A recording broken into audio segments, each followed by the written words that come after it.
اسی سلسلے میں نماز تراویح کے حوالے سے بار بار یہ پوچھا جاتا ہے کہ نماز تراویح ہے کہ سنت موقدہ ہے کہ سنت غیر موقدہ ہے، یعنی پڑھنا ضروری ہے، اگر کوئی بندہ نہیں پڑھتا تو کیا وہ گناہگار ہوگا یا نہیں ہوگا۔ تو اس سلسلے میں یہ بات جو نا وہ یاد رکھیں کہ غیر مقلدین کی طرف سے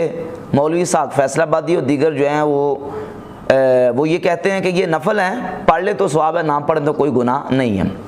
تو چونکہ ان لوگوں کا فقہ کے ساتھ تعلق نہیں ہے اور کتاب و سنت کی جو صحیح سمجھ ہے اور کتاب و سنت کی جو صحیح فہم ہے اس کے ساتھ ان کا کوئی تعلق نہیں ہے، لہذا انہیں یہ مسائل سمجھ نہیں آتے۔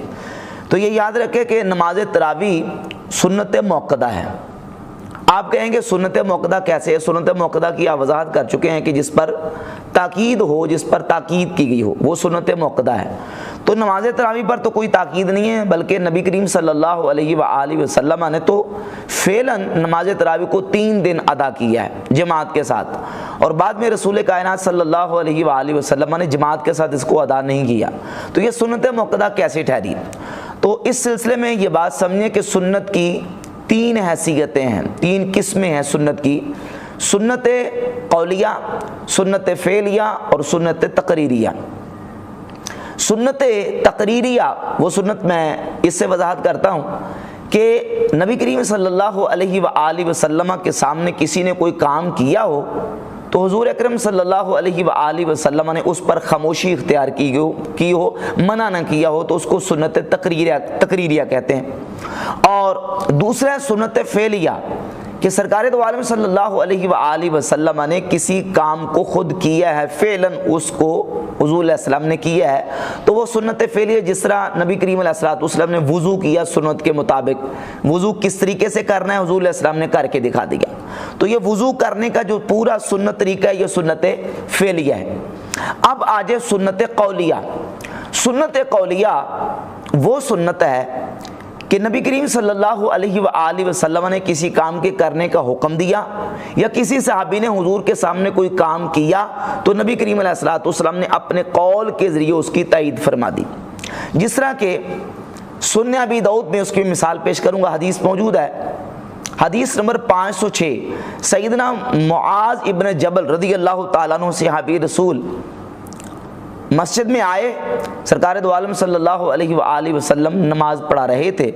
ان کی 1 یا 2 یا کچھ رکعتیں رہتی تھی، انہوں نے حضور علیہ السلام کے ساتھ آ کے نماز شروع کی۔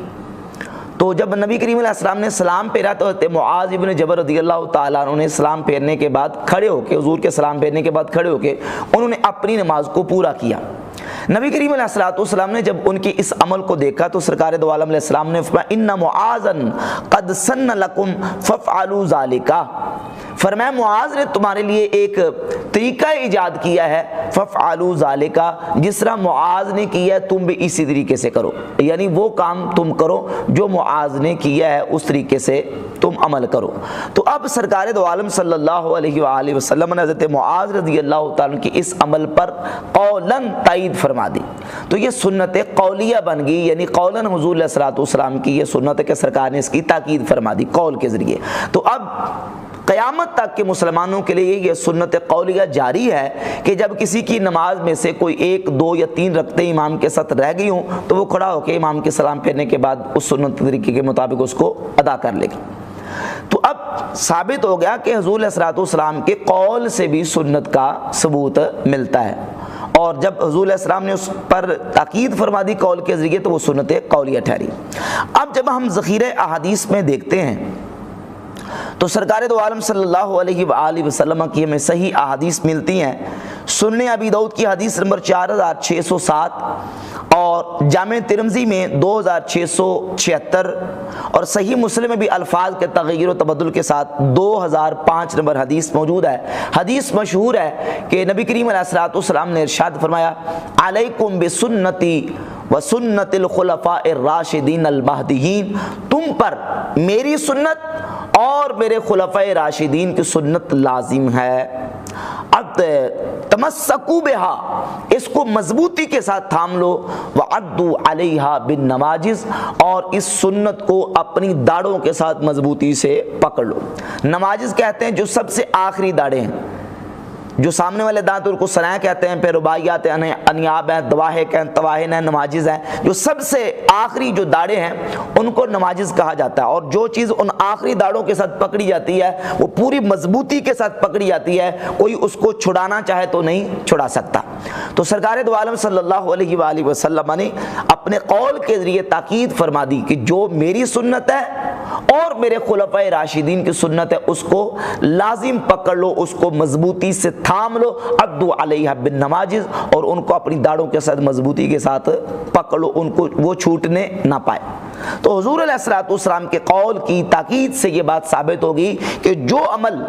سرکار دو عالم علیہ السلام کی خلفائے راشدین کا عمل ہے اور خلفائے راشدین کی سنت ہے، کتب احادیث آپ پر اٹھا کر دیکھ لیں، جب سے سیدنا فاروق اعظم رضی اللہ تعالیٰ عنہ نے نماز تراویح کی اس سنت کو ادا کیا اور مسلسل ادا کیا، ان کے بعد سیدنا عثمان غنی رضی اللہ تعالیٰ عنہ، حضرت سیدنا مولا علی مرتضی شیر خدا کرم اللہ تعالیٰ وجہ الکریم کی ذات گرامی قدر، اور پھر تمام صحابہ نے اس کے بعد اس عمل کو جاری اور ساری رکھا، اور آج تک امت میں جو ہے یہ عملاً تواتر کے ساتھ یہ عمل جاری ہے کہ نماز تراویح بحمد تعالیٰ اہل اسلام مسلمان پڑھتے ہیں نبی کریم علیہ الصلوۃ والسلام کے صحابہ خلفائے راشدین کی سنت کی وجہ سے۔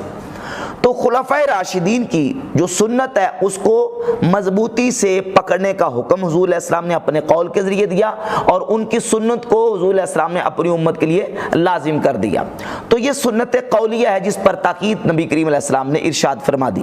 دوسری حدیث جامع ترمذی میں 3671 اور سنن ابن ماجہ میں 97 نمبر حدیث، اور مستدرک علی الصحیحین کی جلد نمبر 3 صفحہ 290 حدیث کا نمبر 4510 سند صحیح کے ساتھ یہ حدیث ہے۔ اس کو امام حاکم نے بھی صحیح کہا ہے، امام ذہبی نے بھی صحیح کہا ہے، اور امام جلال الدین السیوطی رحمۃ اللہ تعالی علیہ نے بھی صحیح کہا ہے، غیر مقلد البانی نے بھی، اور